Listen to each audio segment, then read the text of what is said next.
nasta'inu wa nastaghfiruh wa na'udzu billahi min shururi anfusina wa sayyiati a'malina may yahdihillahu fala mudilla lahu wa may yudlil fala hadiya lahu nashhadu an la ilaha illallah wahdahu la syarika lahu wa nashhadu anna sayyidana Muhammadan abduhu wa rasuluhu la nabiyya ba'dah. Wassalatu wassalamu ala nabiyyina Muhammadin wa ala alihi wa ashabihi wa man tabi'ahu ila yaumiddin, amma ba'd. Ayyuhal hadirun jamaah yang dirahmati Allah, syukur dalam artian patuh senantiasa kita wujudkan kepada kita dengan menjalankan segala perintah-perintah Allah dan menjauhkan segala apa-apa yang dilarang oleh Allah dan Rasul-Nya sebagai perwujudan terima kasih kita atas segala karunia Allah yang tidak terhingga, dan salawat serta salam senantiasa kita curahkan ke hadirat junjungan alam Nabi besar Muhammad sallallahu alaihi wasallam, pada keluarga beliau, para sahabat beliau, dan para pengikut-pengikut beliau, dan akhirnya kita pun sebagai umat di akhir zaman kita berharap diakui sebagai umat beliau yang telah mendapat syafaat atau pertolongan pada hari perhitungan amal. Amin ya rabbal alamin. Jamaah yang dirahmati Allah, pada kesempatan yang lalu menggarisbawahi tentang batas waktu yang Allah berikan kepada seluruh umat manusia di muka bumi ini. Pasti ada batas waktunya. Andaikan kita menjadi RT, ya, ada batas waktunya juga Pak RT. Sekalipun Pak RT ini dijadikan RT seumur hidup, artinya seumur hidup itu sajalah jadi RT-nya. Jadi setelah Pak RT dikubur nggak jadi RT lagi, ya gitu. Jadi ada batas waktunya. Jadi ada batas waktunya Pak RT, ya gitu. Andaikan sekarang kita seorang penguasa, ya, di muka bumi ini, kekuasaan itu Allah berikan ada batas waktunya, sebagaimana Allah utus Nabi Nuh dulu kan, umurnya banyak dibandingkan umur Pak RT. Pak RT paling berapa? 80 ada? Belum. Nabi Nuh itu 950 tahun. Coba 950 tahun jauh bedanya dengan umur Pak RT, ya. Jadi sedikit tetap habis, walaupun itu umur itu ratusan atau ribuan, tetap ada batas waktunya habis. Karena batas waktu itulah yang Allah berikan kepada kita, kita gunakan waktu yang terbatas ini.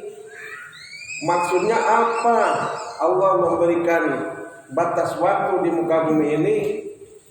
Maksudnya waktu yang diberikan itu adalah sebagaimana firman Allah, a'udzubillahi minasyaitonir rajim, wa ma khalaqtul jinna wal insa illa liya'budun. Tidak semata-mata aku ciptakan jin dan manusia, melainkan tujuannya adalah untuk mengabdi kepadaku. Mengabdi berdasarkan aturan-aturanku, kata Allah. Liya'budun. Li itu mengacu kepada aturan-aturan Allah. Jadi harus berbaktinya itu, mengabdinya itu berdasarkan aturan Allah, bukan semena-mena bikin aturan sendiri. Kadang manusia bikin aturan sendiri, orang lain tidak boleh. Saya pernah dulu hidup di kampung, tidak boleh bikin penggilingan padi di kampung, nanti debunya kan ke rumah orang, ya, tengah-tengah kampung. Ya, tidak boleh ketika dia tidak menjadi pemilik daripada penggilingan padi itu, melarang orang lain dilaporkan. Si Anu bikin penggilingan di sana, akhirnya dipindahkan. Giliran dia punya penggilingan padi, boleh-boleh saja. Kan ini tidak mengganggu orang ditutup. Ya begitu. Kalau umat Islam berkerumun atau di masjid atau dimanapun tidak boleh. Ya, kalau dia yang berkerumun boleh-boleh saja, dia yang bikin aturan, dia yang melanggar juga. Begitu. Sekarang ini manusia begitu. Jadi giliran orang lain yang bersalah, yang kelihatannya salah menurut dia, ya bagaimanapun caranya harus didenda, harus dipenjara, harus dipidana. Tetapi kalau dia yang melanggar, tidak, ya. Dia yang melanggar boleh-boleh saja. Tidak ada hukuman, tidak ada dendaan, tidak ada pidana. Ya, ini manusia sekarang ini sudah terang-terangan seperti itu. Padahal kita diingatkan oleh Allah, ya, orang-orang beriman itu diingatkan, a'udzubillahi minasyaitonir rajim. Ya ayyuhalladzina amanu lima taquluna ma la taf'alun. Wahai orang-orang yang beriman, kenapa kamu menyuruh orang lain berbuat yang tidak kamu lakukan? Atau kenapa kamu melarang orang lain sedangkan kamu melakukannya? Orang lain tidak boleh tapi kamu boleh melakukannya.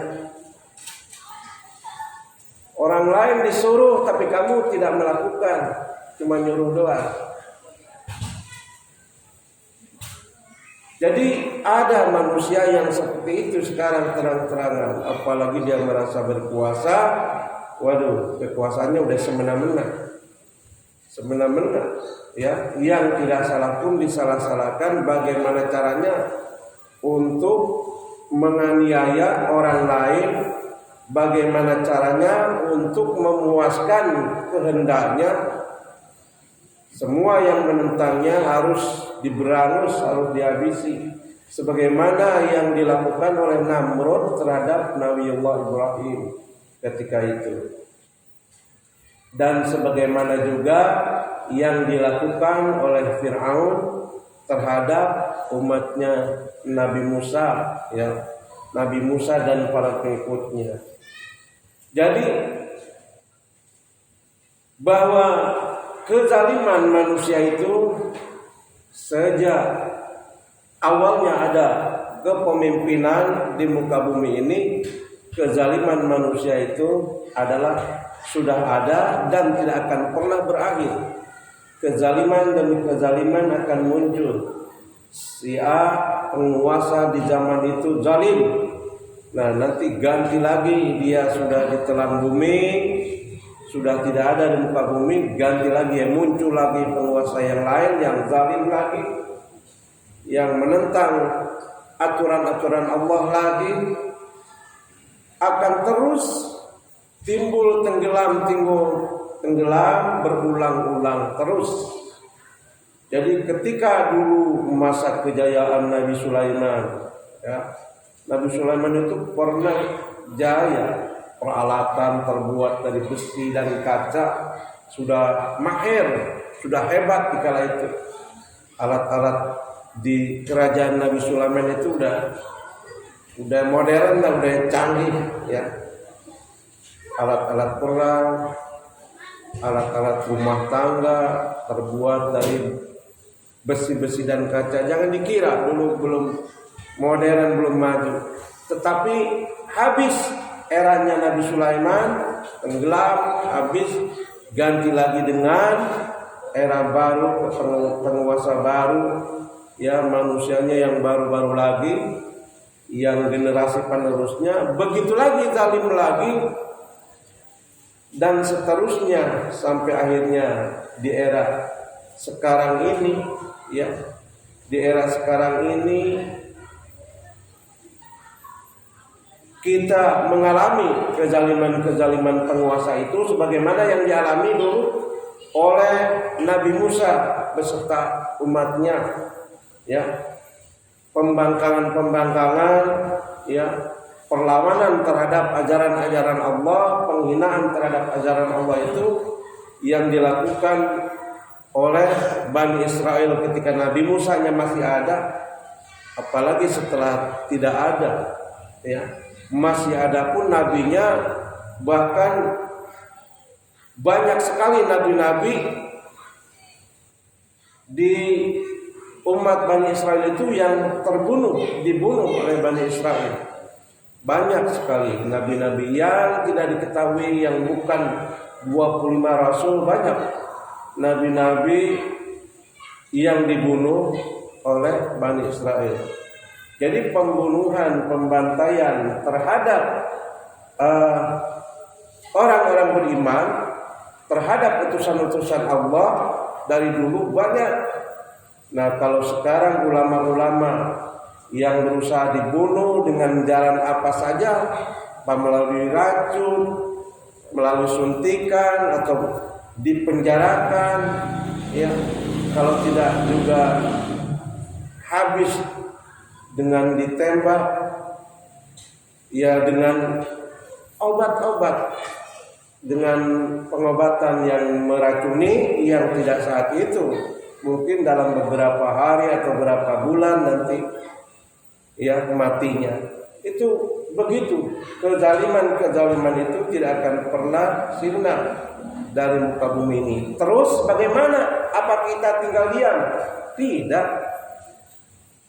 Nabi Nuh bagaimanapun dari keluarganya sendiri, perlawanannya, pembangkangannya, anak-anaknya dan istrinya membangkang terhadap ajaran Allah yang disampaikan oleh Nabi Nuh. Tetapi Nabi Nuh tidak berputus asa. Beliau diberi wahyu, diperintah oleh Allah untuk membangun sebuah perahu atau kapal besar yang bisa memuat umatnya lebih banyak. Bukan perkara sebentar, dengan proses yang cukup lama, ya. Lama prosesnya. Artinya dia dari pohon-pohon kayu yang ada di gunung, dia olah menjadi papan-papan atau tiang-tiang bahan, kasur-kasur bahan untuk membuat kapal atau membuat perahu. Dia kerjakan sendiri, ya. Adapun yang membantu pasti adalah orang-orang yang beriman. Tapi Nabi Nuh adalah melakukannya sendiri. Walaupun tidak diketahui, mungkin ada yang lain yang membantu, tapi tidak dibahas di dalam Al-Quran, di dalam ayat-ayat Allah, di dalam kitab-kitabnya Nabi Nuh. Kapal itu pun atau perahu itu pun dalam sekian lama terbentuk, jadi, ya, selesai, dan banyak sekali apa-apa yang telah diberikan petunjuk oleh Allah di perahu tersebut, dari kaso-kasonya, semuanya, papan-papannya sesuai dengan petunjuk ilahi. Jadi tidak asal-asal, tidak asal bikin, semuanya berdasarkan petunjuk dari wahyu ilahi. Allah yang memberikan petunjuk. Jadi adalah rancang bangunnya, ya, teori rancang bangunnya Allah yang membuat, adapun teknisnya, prakteknya Nabi Nuh yang melakukan. Untuk apa kok bikin perahu di gunung jauh sekali? Bagaimana dia akan bisa kena air di gunung? Tapi kan Allah sudah menginformasikan dari sekian tahun sebelumnya, dari berapa tahun sebelumnya, wahai Nuh, jika begitu sudahlah kamu buat perahu. Jika mereka tidak juga mau menerima petunjuk wahyu-wahyu dariku, tidak mau dia diajak beriman kepadaku, mereka tidak mau mengikutimu, padahal kamu hanya menjalankan perintah saja, kamu tidak meminta upah pada mereka, maka lakukanlah, buatlah perahu atau kapal, kalau sekarang kapal atau perahu laut, kapal laut atau perahu, karena memuat banyak. Ya kalau perahu kecil kan namanya akan mengarungi lautan, tidak mungkin. Jadi besar sekali.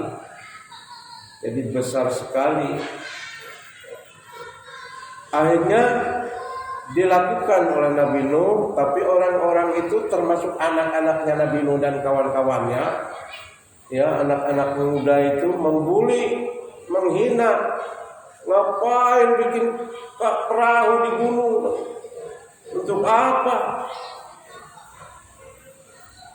Nabi Nuh menjawab sesuai dengan petunjuk Allah, bahwa Tuhanku memerintahkan aku melakukan hal ini karena suatu saat nanti ketika banjir datang, maka aku dan orang-orang yang bersamaku bisa naik perahu ini. Jangan mimpi, masa banjir sampai ke gunung jauh tinggi setinggi ini. Ya, gunung namanya juga gunung kan beberapa kilometer ke atas nanjak. Gak mungkin, ya mungkin kalau di dekat kali masuk akal, kalau banjir datang ya air melimpah. Tetapi ini di gunung, ya, gunung yang tinggi, bikin perahu atau kapal di gunung yang tinggi. Tetapi Nabi Nuh sesuai petunjuk Allah. Ini adalah perintah Tuhanku, perintah Allah, Tuhanku dan Tuhan kalian dan Tuhan semesta alam, bahwa suatu saat akan terjadi banjir di bumi ini, dan perahu ini amat sangat menolong untuk siapa saja yang ikut bersamaku, yang mau ikut bersamaku, maka insya Allah Allah akan selamatkan melalui perahu ini. Anaknya malah ikut menghina dan mentertawakan dengan ejekan terhadap orang tuanya. Orang tua dia hina-hina, dia ejek, dia ledek. Kalaupun banjir datang nanti, aku cukup naik gunung saja. Ya. Dan ini perahu tidak masuk akal kok dibuatnya di gunung. Padahal perahu itu kan harusnya dibuatnya dekat pantai karena akan digusur nanti ke air. Ini bagaimana mungkin menggusurnya dari gunung ke pantai, ke dekat air? Tidak mungkin.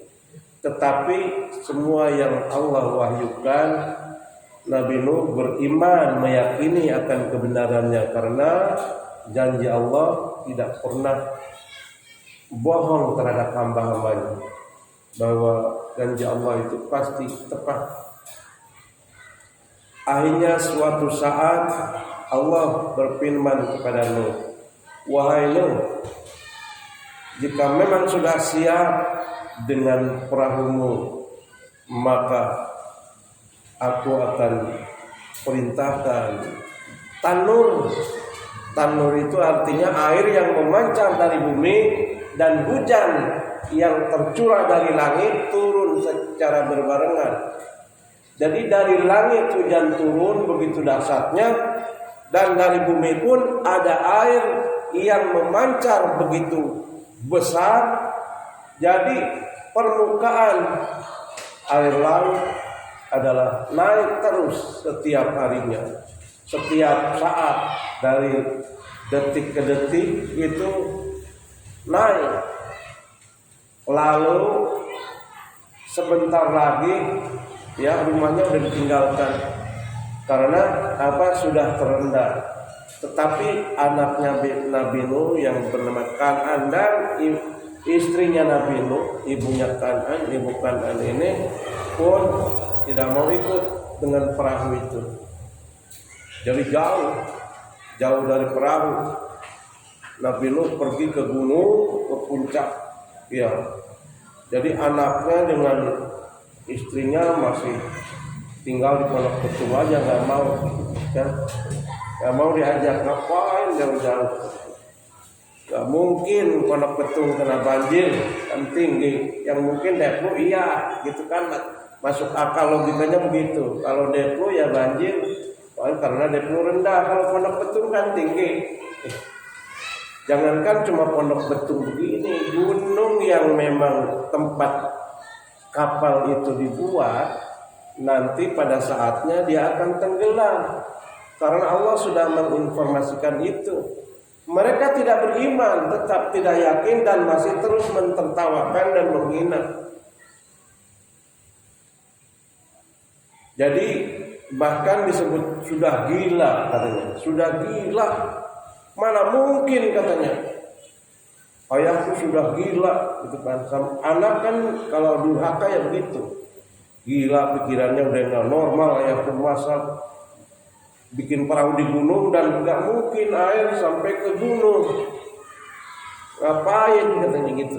Tetapi apa yang Allah firmankan, Nabi Nuh yakin dan beriman kepada ayat-ayat Allah. Akhirnya benar, kampung halaman mereka sudah terendam karena adanya tanur, air yang memancar dari bumi tidak berhenti-henti, dan hujan yang turun dari langit pun tidak berhenti-henti. Terus dan terus, secepatnya itu, cepat prosesnya. Air itu berhari-hari naik terus karena tidak berhenti, ya. Tidak berhenti, naik terus. Dan ketika sudah mendaki gunung, mereka meninggalkan kampungnya yang juga tidak mau diajak oleh Nabi Nuh. Wahai anakku, untuk kali ini aku pesan terakhir. Ayo, ajakanku yang terakhir. Marilah ikut bersamaku jika kalian ingin selamat. Tetapi mereka tetap tidak mau. Aku lebih baik mendaki gunung saja. Silahkan, bapak sajalah, gitu kan. Jadi nggak mau tetap. Akhirnya sampai juga itu air ke perahu yang tadi dibuat di gunung, dan perahu pun sekarang sudah terapung di atas air. Karena merasa masih jauh gunung, masih bisa mendaki, anaknya diajak yang terakhir tidak mau. Akhirnya ya ajakan terakhir itu, akhirnya perahu atau kapal itu pun sudah berlayar jauh, sudah jauh dari gunung, sudah hanyut, artinya sudah melayang di atas air, sudah jauh, ditiup angin. Entah di mana itu pun nanti Allah yang menentukan. Akhirnya mereka terus mendaki karena air makin terus meninggi, makin naik terus mendaki, dan ketika terakhir pendakian mereka habis, tidak ada lagi gunung, ya, tinggal ada pohon yang tinggi. Dia naik ke pohon. Akhirnya pohonnya pun tenggelam, ditelan banjir itu. Pohon yang ada di atas gunung yang paling tinggi pun ditelan banjir. Habislah riwayatnya mereka. Akhirnya pembangkangan mereka menjadi sia-sia dan mereka tenggelam di dalam mati, dalam kekafiran. Ya. Itu ditenggelamkan seperti itu. Sedangkan Nabi Nuh dengan binatang-binatang ternak yang dibawanya, dan orang-orang yang ikut selamat mau bersama Nuh masih tetap di atas perahu sekian lamanya, terapung di air, entah di mana nanti mendaratnya. Dan itu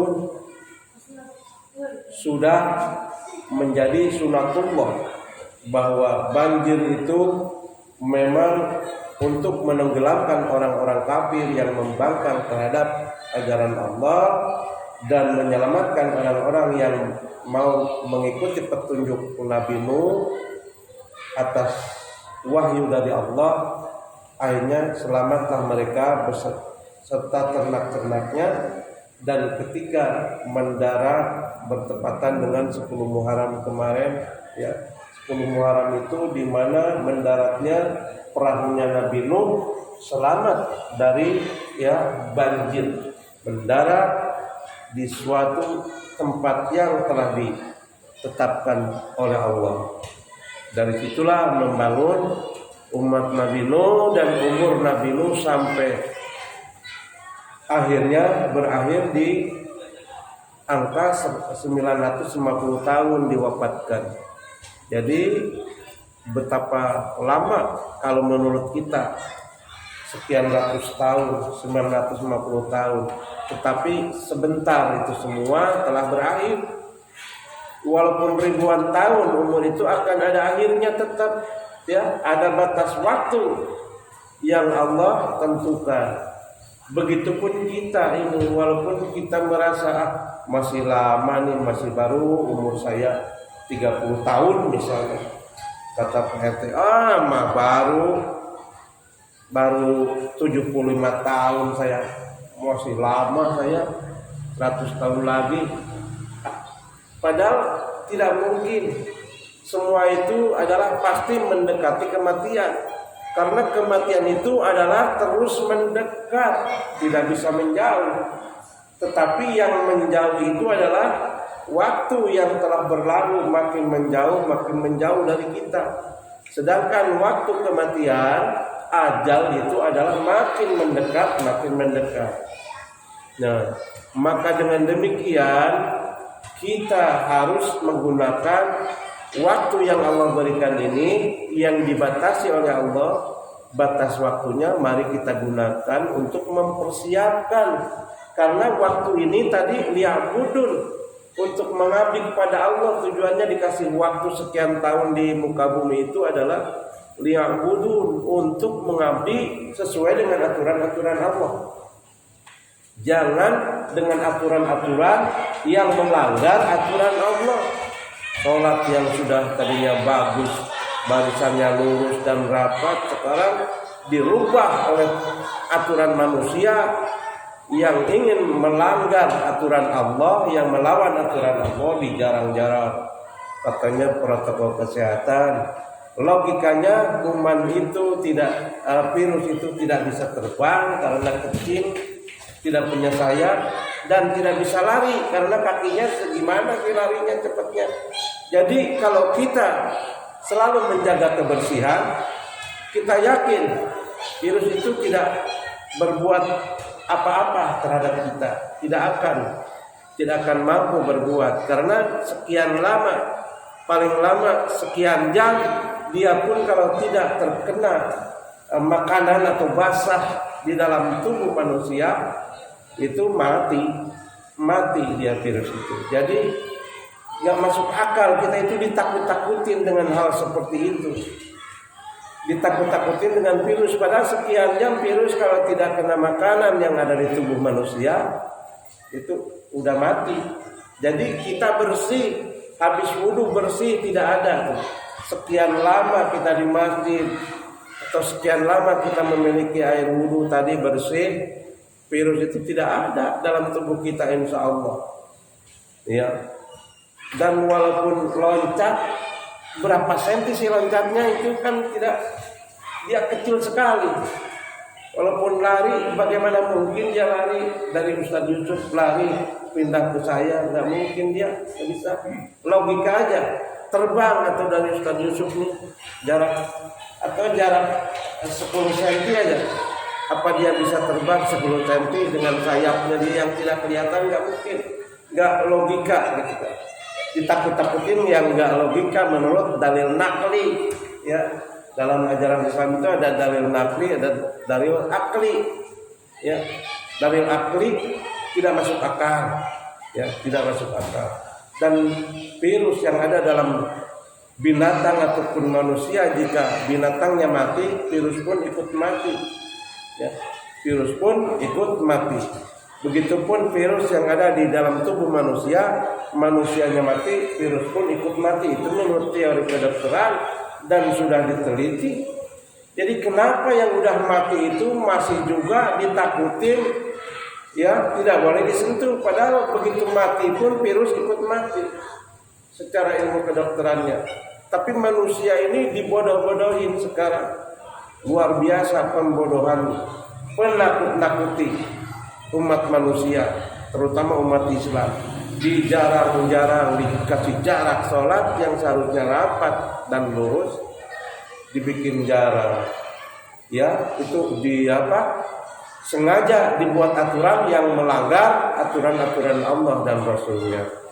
Jadi kita sebagai umat yang beriman, yakinlah bahwa kita selalu menjaga kebersihan dan Allah akan melindungi kita, akan terhindar dari virus-virus yang membuat begitu heboh, begitu dahsyat, begitu ketakutan seluruh umat manusia yang bodoh. Tapi yang pintar mah di luar negeri udah tidak percaya lagi dengan hal itu. Makanya mereka udah berpesta pora, berpesta ria, mengadakan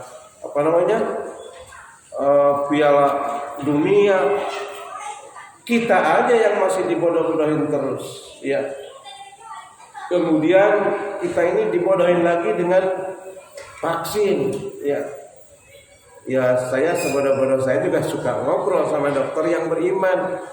Ya sebenarnya vaksin itu pun, kalaupun dia vaksin yang benar, hanya kekuatannya katanya 6 bulan ya. Jadi dalam 6 bulan itu tidak berfungsi lagi dia. Terus ini pun belum diuji coba keampuhannya, yang katanya 6 bulan bisa bertahan juga. Nah, tapi nanti yang lebih berbahaya, dalam sekian waktu itu akan membuat efek dalam tubuh kita. Virus-virus yang ada di dalam tubuh ini kan dia pun virus yang sudah dilemahkan katanya. Yang dilemahkan itu ternyata nanti menjadi kuat, tubuh kitanya kekuatannya menurun. Nah, nanti akan timbul penyakit yang lebih berbahaya lagi di dalam tubuh yang sudah dikasih virus tadi. Kalau virusnya lebih kuat daripada tubuh kita, nah tubuh kita nanti yang terpedaya. Jadi dalam sekian bulan atau sekian tahun, ya kemungkinan nanti akan terjadi. Ya ini kan menurut analisa dokter yang beriman gitu kan. Dokter yang beriman, yang hati ke hati berbicara, mungkin dalam sekian tahun nanti ada kematian massal jika saat ini ada vaksin massal gitu. Jadi bukan menakut-nakuti Pak Ustaz, ini akan terjadi seperti itu karena itu bukan milik kita, bukan hasil daripada upaya kita. Virus itu virus yang didatangkan dari luar. Sementara virus dari kita masih dihalang-halangi, tidak dikasih izin. Karena virus yang yang vaksin yang diproduksi oleh bangsa kita ini sungguh-sungguh diproduksi untuk menangkal. Sementara mereka adalah untuk menghabisi bangsa yang memang bertentangan dengan kehendak mereka. Karena bangsa Indonesia mayoritas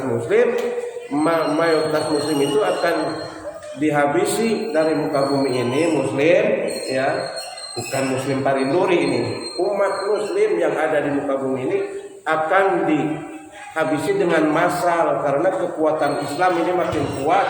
Kalau tidak dengan cara dibodohi melalui obat-obatan dan itu ya, jadi berat untuk melawan umat Islam itu. Tapi mudah-mudahan itu tidak terjadi Beliau pun mendoakan mudah-mudahan aja itu tidak terjadi. Tapi kalau analisa dokter, ya, analisa dokter, setiap vaksin yang diterapkan ke dalam tubuh manusia suatu saat akan ada efek sampingnya tetap. Ya mudah-mudahan saja efek sampingnya baik dan sudah bisa ditangkal dengan ada yang minum air kelapa, ada macam-macam supaya itu tidak berfungsi katanya. Amin, mudah-mudahan bisa diatasi dengan air kelapa. Itu sajalah, kita bersiap-siap menggunakan batas waktu yang Allah tentukan. Ya, kita jangan menyuruh orang sementara kita tidak melakukan, jangan melarang orang sementara kita melanggar larangan tersebut. Orang lain tidak boleh, kita boleh, ya. Orang lain tidak boleh berkerumun, tetapi dirinya menciptakan kerumunan berkali-kali. Itu adalah orang-orang yang zalim, munafik, yang tidak boleh kita ikuti. Ya, kita tidak boleh kita ikuti kebijakannya, tidak boleh kita tiru kelakuan-kelakuannya. Subhanakallahumma wa bihamdika asyhadu an la ilaha illa anta astaghfiruka wa atubu ilaik. Wassalamualaikum warahmatullahi wabarakatuh.